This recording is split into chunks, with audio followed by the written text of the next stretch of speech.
اعوذ باللہ من الشیطان الرجیم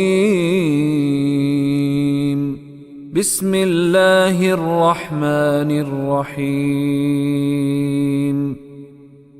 وما محمد الا رسول قد خلت من قبله الرسل افئن مات او قتل انقلبتم على اعقابكم ومن ينقلب على عقبيه فلن يضر الله شيئا وسيجزي الله الشاكرين.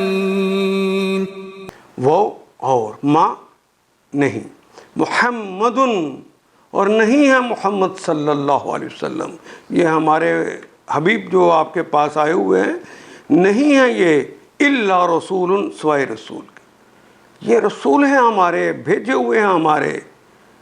ما محمد الا رسول، نہیں ہے محمد سوائے اس کے کہ وہ ہمارے رسول، ہمارے بھیجے ہوئے ہمارے پیغمبر ہیں، یہ ہمارے پیغام بر ہیں، پیغام لے کر آنے والے ہیں.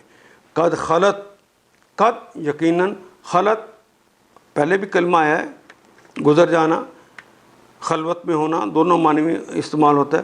قد خلت گزر گئے ہیں، من قبل ہی ان سے پہلے، رسول بہت سارے رسول ان سے پہلے گزر گئے ہیں. اچھا یہاں پر تے جو آیا یہ بھی اس لیے کہ رسول کی جمع رسل آئی ہے، واو والی وانون یانون کے ساتھ نہیں آئی، اردو کے سٹائل پہ آ گئی ہے تو اس کے لیے تے کا اضافہ ہو گیا.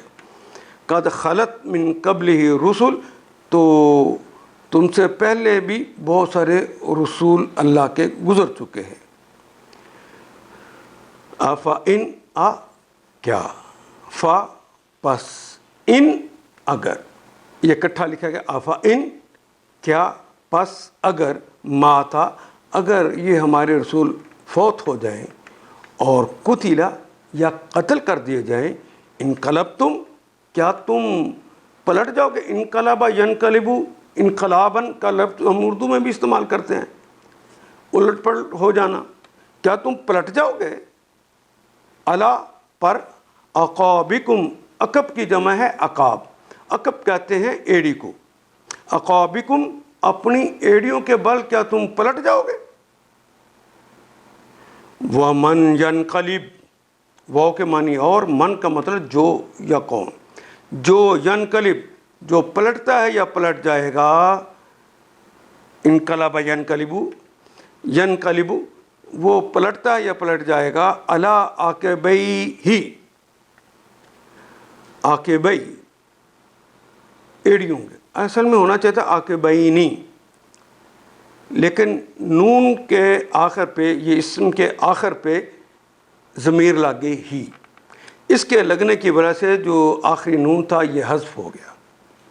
عاقبئی ہی، یہ دوسرا حرف جو ہوتا ہے مثنیٰ کا اور جمع کا، واو والی وانون یانون، الف کا تو دوسرا حرف ہی کوئی نہیں ہوتا، اور مثنیٰ کی دوسری علامت جو ہوتی ہے وہ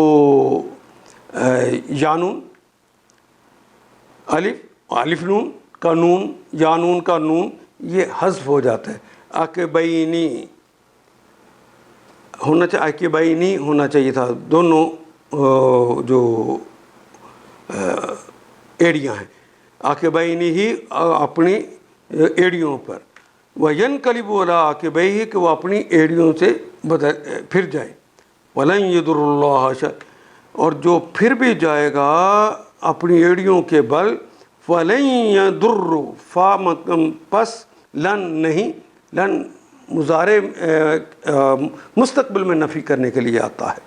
لا مستقبل میں بھی، حال میں بھی اور ماضی میں بھی مستقبل کے لیے آتا ہے، اور ماں بھی نفی کے لیے آتا ہے، لیکن لن کا کلمہ صرف مستقبل میں نفی کے لیے آتا ہے. فلن یضر، ضرر کا کلمہ اردو میں بھی استعمال کرتے ہیں، یہ ایگزیکٹ وہی، لن یضر اللہ، وہ اللہ کو نقصان نہیں پہنچا سکتے، شیئا ذرہ برابر بھی. محمد صلی اللہ علیہ وسلم وما محمد الا رسول، محمد اس کے سوا کچھ نہیں کہ بس ایک رسول ہے۔ ان سے پہلے اور بھی رسول گزر چکے ہیں، قد خلت من قبلہ الرسل، پھر کیا اگر وہ مر جائیں، وَإِن مَاتَ اور قُتِلَ انقلبتم عَلَىٰ عَقِبَیکم، اگر وہ مر جائیں یا قتل کر دیے جائیں تو تم لوگ الٹے پاؤں پھر جاؤ گے۔ وَمَن يَنقلب عَلَىٰ عَقِبَیہ، یاد رکھو جو الٹا پھرے گا، فَلَن يَضُرَّ اللَّهَ شَیْئًا، وہ اللہ کا کچھ نقصان نہ کر سکے گا۔ سَیَجْزِی اللَّهُ، واو کے معنی اور، سین مضارع سے پہلے سین آ جائے تو اس کا مطلب مستقبل قریب میں یہ کام ہوگا۔ یہ پھر مضارع کی علامت جزا، یجزی، جزا اس نے جزا دی، بدلہ دیا، یجزی وہ بدلہ دیتا ہے یا دے گا، سیجزی وہ بدلہ دے گا، اللہ بدلہ دیں گے، الشاکرین شکر گزار لوگوں کو، یانون جمع کی علامت ہے، شکر گزار لوگوں کو جو شکر کریں گے اللہ ان کو بدلے سے نوازے گا۔ البتہ جو اللہ کے شکر گزار بندے بن کر رہیں گے انہیں وہ اس کے جزا دے گا۔ ان آیات کو ایک دفعہ پھر تلاوت خود کیجیے، عربی و مبین پڑھتے ہوئے دیکھیے کیا بات پوری اندر اتر رہی ہے، کیا یہ اردو کے سانچے میں ڈھلتی گئی ہیں عبارتیں؟ اگر بات سمجھ آنی شروع ہو گئی تو الحمدللہ یہی ہمارا ہدف ہے اور یہ ہدف پورا ہو گیا۔ اللہ میرا اور آپ کا حامی و ناصر۔ الف لام